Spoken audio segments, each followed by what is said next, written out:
स्याही का सही या गलत इस्तेमाल ही तय करता है कि आप क्रांति के सिपाही हैं या भ्रांति के। भ्रम और भ्रांति जीने की चीजें नहीं, बल्कि यह तो शुरुआती दौर में ही नष्ट करने वाला बीज है। कहते हैं little knowledge is a dangerous thing. नीम हकीम खतराए जान। दोस्तों, आज हम ऐसे ही कुछ भ्रांतियों का खंडन करेंगे जो कबीर साहिब जी को लेकर समाज में फैली हुई हैं। कबीर साहिब जी के विषय में बहुत सारी भ्रांतियां प्रचलित हैं, क्योंकि एक तबका कबीर साहिब जी का विरोधी था।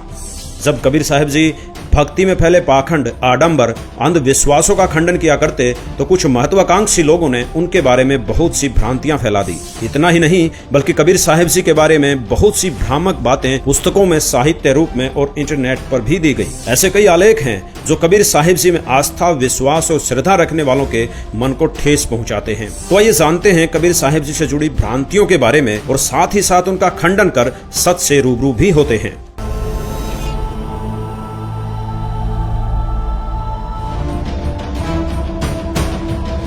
सबसे पहले हम बात करते हैं कबीर साहिब जी के जन्म को लेकर फैली भ्रांतियों के बारे में। ऐसा कहा जाता है कि कबीर साहिब जी का जन्म विधवा ब्राह्मणी से हुआ है। दोस्तों, 5 वर्ष की आयु से ही कबीर साहिब जी ने अपने तत्व ज्ञान से उस समय के सभी काजी, मुल्ला, पीर और संत महंतों के छक्के छुड़ाने शुरू कर दिए थे, जिससे नाराज होकर ब्राह्मणों और मुस्लिमों ने कबीर साहिब जी को बदनाम करने की ठान ली। जिसके बाद कबीर साहिब जी से ईर्ष्या करने वाले ब्राह्मणों ने तो मुस्लिमों को बदनाम करने के लिए कबीर साहिब जी को मुस्लिम विधवा की संतान कह दिया, और मुस्लिमों ने हिंदुओं को बदनाम करने के लिए विधवा ब्राह्मणी की संतान कह दिया। किंतु आज तक कोई भी उस विधवा ब्राह्मणी, उस विधवा स्त्री का नाम, उसके पति का नाम, सास ससुर, जेठ देवर, ननंद एवं माँ बाप, भाई बहन, दादा नाना इत्यादि में से किसी भी रिश्ते की जानकारी नहीं दे पाया। वास्तविकता तो यह है कि कबीर साहिब जी कांसी के लहरतारा तालाब में एक कमल के फूल पर बालक रूप धारण करके सशरीर प्रकट हुए थे।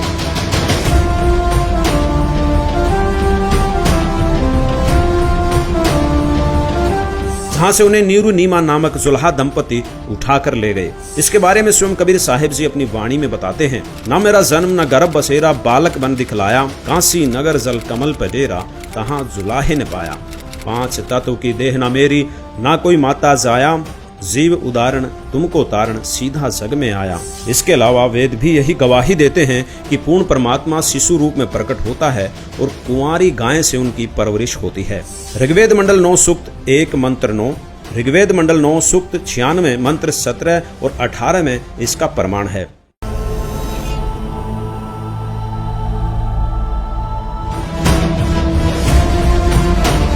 कुछ लोग कबीर साहिब जी को हिंदू तो कुछ लोग उनको मुस्लिम बताते हैं। दरअसल कबीर साहिब जी जब हिंदू धर्म में फैले पाखंड व अंधविश्वास का खंडन किया करते, तब हिंदू धर्म के गुरु, संत, महंत उन्हें मुस्लिम कहकर उनका विरोध करते थे। और इसी प्रकार जब मुस्लिम धर्म में हो रही गलत क्रियाओं का खंडन कबीर साहिब जी करते, तो मुस्लिम धर्म के काजी, मुल्ला, पीर उन्हें काफिर व हिंदू धर्म का बताते और उनका विरोध किया करते थे।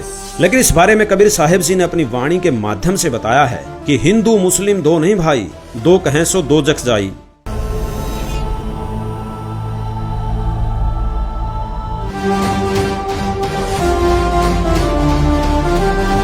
अब हम बात कर लेते हैं उनके विवाह से जुड़ी भ्रांति की। कुछ लोगों ने लोई नामक स्त्री से कबीर साहिब जी के विवाह की भ्रमणा फैलाई, जबकि लोई तो कबीर साहिब जी ने औरत को कहा है। विवाह तो उन्होंने किया ही नहीं। इस बात को उन्होंने अपनी वाणी में भी स्पष्ट किया है।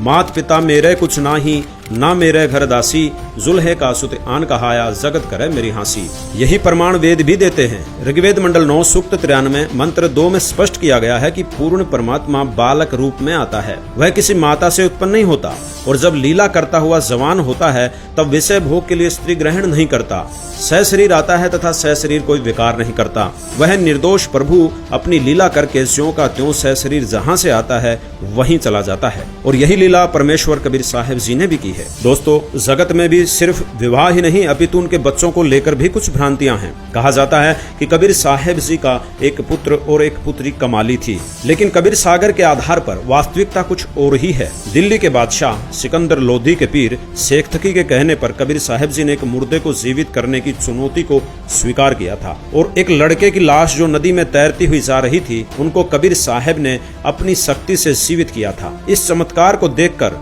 वहां खड़ी भीड़ ने कहा कमाल कर दिया, कमाल कर दिया, तो लड़के का नाम कमाल रख दिया। जबकि कमाली शेख तकी की बेटी थी, जिसे कबीर साहब जी ने कब्र से निकाल कर जिंदा किया था और उसे कमाली नाम दिया। जिसके बाद वो दोनों कबीर साहब जी के साथ रहे और उनकी मुंह बोली संतान कहलाए।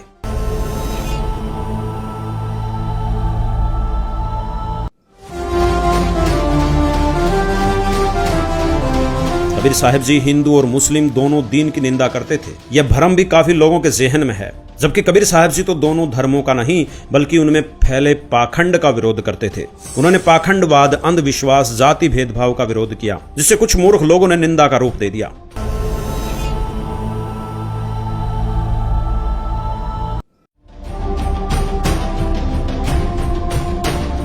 इसके साथ यह भी बोला जाता है कि कबीर साहब जी अशिक्षित थे, लेकिन दोस्तों फिर भी वो ज्ञानियों की श्रेणी में कबीर जी सर्वोपरि रहे हैं। दरअसल कबीर साहब जी ने शिक्षा भले ही ग्रहण नहीं की हो, फिर भी उनके विचार काफी प्रभावशाली थे। उन्होंने अपने अलौकिक ज्ञान के आधार पर 33 अरब वाणियों की रचना की, जो एक विद्वान भी नहीं कर सकता। कबीर साहब जी कहते हैं, 33 अरब ज्ञान हम भाख्या, मूल ज्ञान गुप्त ही राख्या।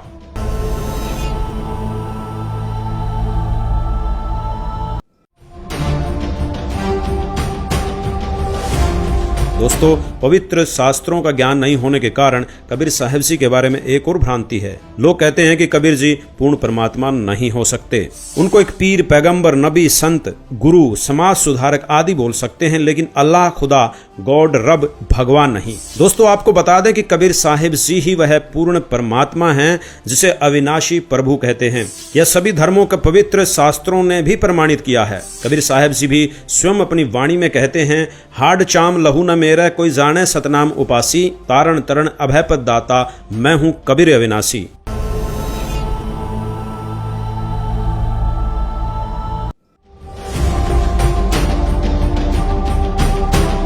कुछ लोगों का कहना है कि कबीर साहब जी के इष्ट देव श्री रामचंद्र जी थे, इसलिए वह हमेशा अपनी वाणियों में दोहों में राम के ही गुण गाते थे। इस भ्रांति को दूर करने के लिए कबीर साहब जी ने अपनी वाणियों में बताया है, कबीर एक राम दशरथ घर डोले, एक राम घट घट में बोले, एक राम का सकल पसारा, एक राम त्रिभुवन से न्यारा। राम राम सब जगत बखाने, आदि राम कोई बिरला जाने।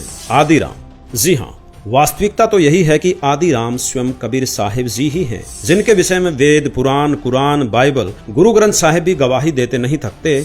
और अब वर्तमान में उन्हीं के अवतार संत रामपाल जी महाराज भी समाज से भ्रांतियों, कुरीतियों और पाखंडवाद को जड़ से खत्म करके सभी धर्मों को शास्त्रानुकूल साधना बताते हैं। दोस्तों एक स्वस्थ समाज के निर्माण के लिए भ्रांतियों का दूर होना अति आवश्यक है। ऐसा केवल संत रामपाल जी महाराज द्वारा दिए गए तत्व ज्ञान से ही संभव हो पाया है। संत रामपाल जी महाराज जी ही विश्व भर में एक मात्र ऐसे संत हैं जो बिना प्रमाण के एक भी बात नहीं करते। हर बात का उनके पास प्रमाण होता है। वे हमारे ही सदग्रंथों से प्रमाणित करके उनके साक्ष्य हम सबके सामने प्रस्तुत करते हैं, ताकि किसी के भी मन में कोई भ्रमना न रह जाए। आज उन्हीं के द्वारा सत्य ज्ञान का पैगाम जन जन तक पहुंच रहा है। अतः भक्त समाज से प्रार्थना है, कृपया संत रामपाल जी महाराज जी के सत्संग सुने और अपनी हर शंका का निवारण करके उनसे नाम दीक्षा लेकर अपना कल्याण करवाएं और विश्व में फैली भ्रांतियों पर ध्यान न देकर तत्व ज्ञान को स्वीकार करके अपना मनुष्य जन्म सफल बनाएं। धन्यवाद।